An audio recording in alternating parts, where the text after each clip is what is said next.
Halo, assalamualaikum warahmatullahi wabarakatuh. Apa kabar sahabat-sahabatku semuanya hari ini? Yang baik hatinya, yang soleh dan soleha, yang cantik dan yang ganteng, yang tidak sombong, yang rajin menabung dan juga rajin sedekah. Semoga hari ini sehat-sehat selalu dan dalam lindungan Allah Subhanahu wa Ta'ala. Dan semoga kita semua berada dalam kucuran rahmat, keberkahan, dan keriduannya. Amin, amin, amin, amin ya robbal alamin.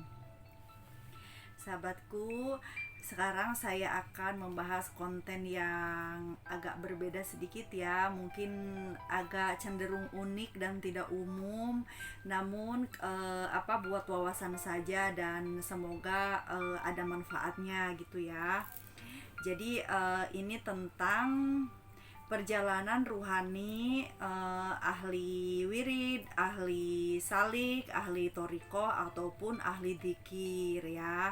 Memang tidak umum, namun tidak apa-apa ya kita bahas gitu ya. Jadi biar ada pengalaman gitu ya. Siapa tahu mungkin di antara sahabat-sahabat gue semuanya ini sudah pernah ada yang mengalami, mungkin banyak yang mengalami, hanya saja kadang-kadang hal ini nih memang bukan konsumsi umum gitu kan. Nah, saya akan bahas di sini ya.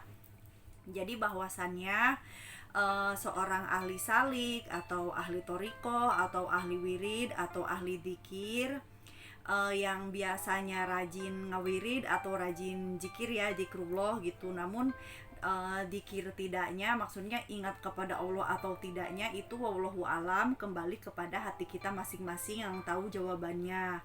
Namun lebih lebih pastinya ini tentang ahli wirid atau seorang salikin lah ya gitu, atau ahli torikoh gitu, jamaah torikoh. Nah, biasanya kan kita itu kan kalau sudah masuk torikoh itu kan digembleng untuk memperbanyak amalan zikrullah kan, atau wirid gitu, atau zikir gitu.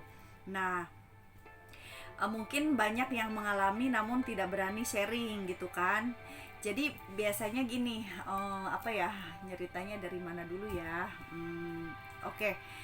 Biasanya kan kita ngawirid gitu kan malam ya, misalkan wiridnya itu la ilaha illallah gitu, karena memang kalau di dalam torikoh itu la ilaha illallah itu sangat penting gitu kan. Jadi lebih ditekankan karena memang kita sedang perjalanan ruhani menuju ketauhidan ya, menuju Allah Subhanahu wa Ta'ala. Tentunya la ilaha illallah ini yang paling dan sangat-sangat dianjurkan bagi para salikin gitu. Nah, misalkan gini, zikir la ilaha illallah, la ilaha illallah, la ilaha illallah, la ilaha illallah gitu kan, sampai kita itu ngeleyep tidak sadar atau berada di alam antara sadar atau tidak, antara tidur atau tidak gitu kan. Nah, biasanya kan suka ngacaprak ya, ngacapruk gitu, maksudnya suka ngelantur gitu zikirnya itu, karena kita memang sudah ada di fase antara sadar dan tidak sadar. Nah, misalkan dari la ilaha illallah ini tiba-tiba kayak ngaco gitu, berzikir dengan sendirinya, membacanya itu astagfirullahaladzim gitu. Misalkan la ilaha illallah, la ilaha illallah, la ilaha illallah, astagfirullahaladzim, astagfirullahaladzim, astagfirullahaladzim, astagfirullahaladzim, astagfirullahaladzim. Nah, biasanya kan suka ada fase-fase psikologis ahli wirid yang seperti itu, ngaco gitu dari la ilaha illallah. Nah, tuh karena astagfirullah gitu.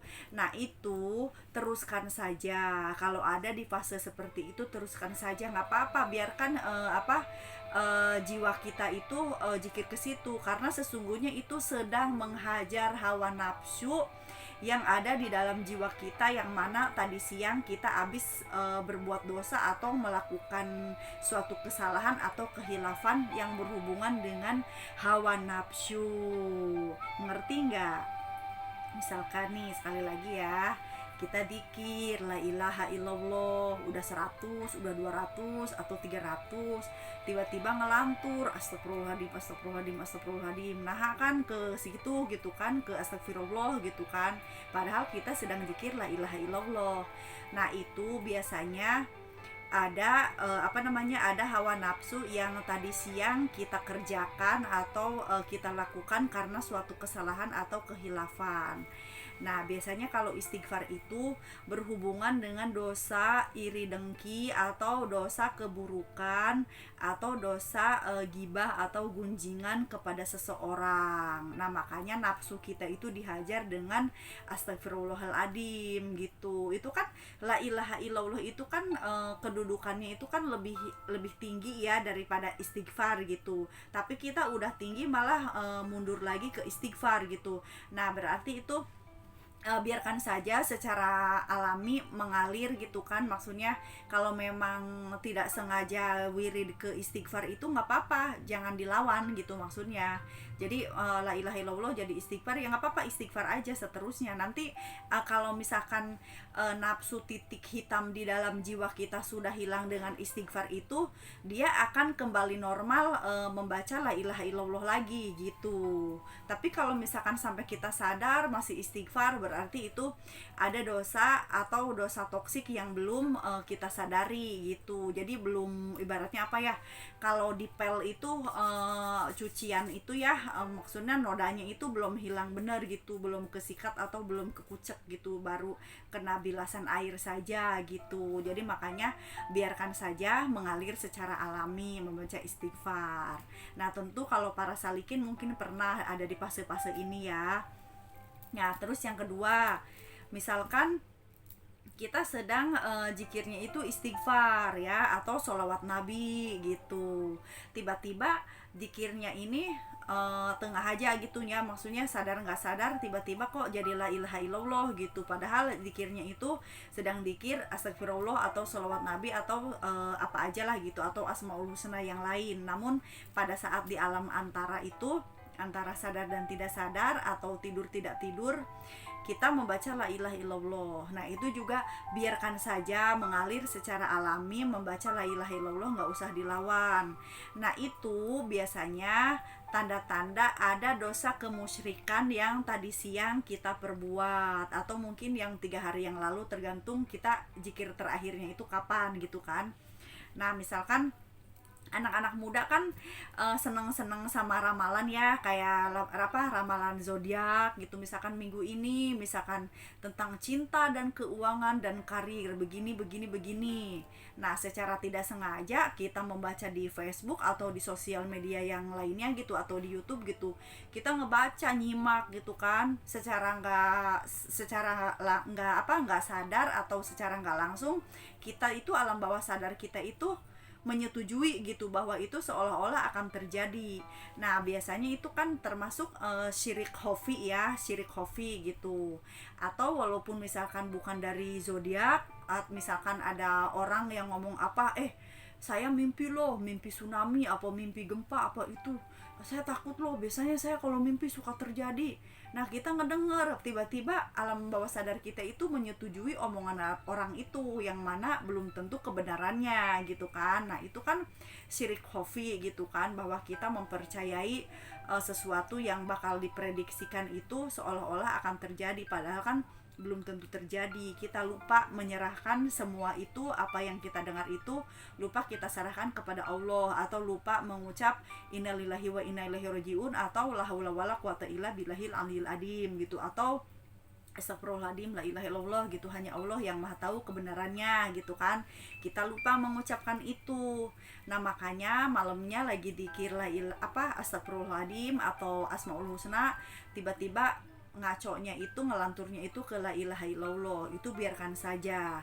Itu tanda-tanda bahwa jiwa kita itu sedang menghajar hawa nafsu kemusyrikan yang ada di dalam jiwa kita atas hal yang terjadi pada waktu siangnya atau waktu kemarin-kemarin atau sebelum-sebelumnya gitu ya. Jadi biarkan saja alami. Terus misalkan kalau kita lagi baca istighfar atau la ilaha illallah, tiba-tiba ngelanturnya itu ke sholawat nabi gitu, antara alam antara sadar tidak sadar dan ngantuk tidak ngantuk atau tidur tidak tidurnya itu ya, ke sholawat nabi.